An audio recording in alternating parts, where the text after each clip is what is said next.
देखिए क्वेश्चन है 40 फुट गुणा 25 फुट गुणा 32 फुट आयामों के एक कमरे की 4 दीवारों को 7 रुपये प्रति वर्ग फीट के हिसाब से पेंट करने के लिए कितनी लागत आएगी अगर कमरे में 8x5 के 2 दरवाजे और 3x2 के 2 खिड़कियाँ हैं।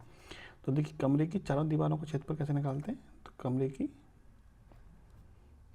4 दीवारों का क्षेत्रफल का फॉर्मूला होता है 2 गुणा लंबाई प्लस चौड़ाई इंटू ऊंचाई।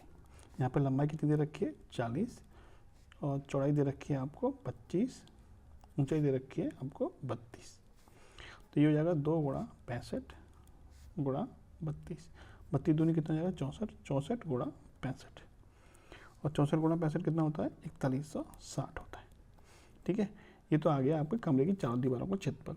जब भी आपको चारों दीवारें पेंट करनी है तो आपको ध्यान ये रखना है कि जो भी दरवाजे का क्षेत्रफल होता है और खिड़की का क्षेत्रफल होता है वो आपको इसमें से माइनस करना होता है, क्योंकि इस पर पेंट नहीं करना होता है। ठीक है, तो कमरे में 2 दरवाजे लगे हुए हैं 8x5 के, तो दरवाजों का क्षेत्रफल कितना हो जाएगा, दरवाजा का क्षेत्रफल हो जाएगा 8 लंबाई गुणा चौड़ाई, वैसे कितने दरवाजे हैं 2, तो ये हो जाएगा आपका 80।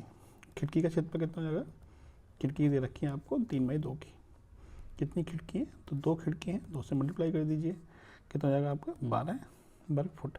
कुल मिला के दोनों का क्षेत्रफल कितना हो जाएगा, ये हो जाएगा 80 + 12 यानी कि 92 वर्ग फुट। ये क्षेत्रफल आपको क्या करना पड़ेगा, चारों दीवारों क्षेत्रफल में से माइनस करना पड़ेगा, क्योंकि इस पर पेंट नहीं करना है।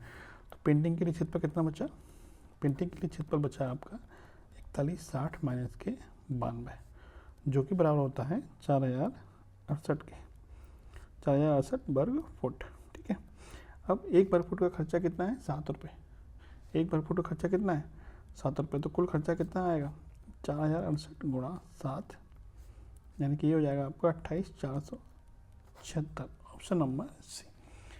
वीडियो अच्छी लगी हो तो लाइक और शेयर करना मत भूलना। जय हिंद, जय भारत।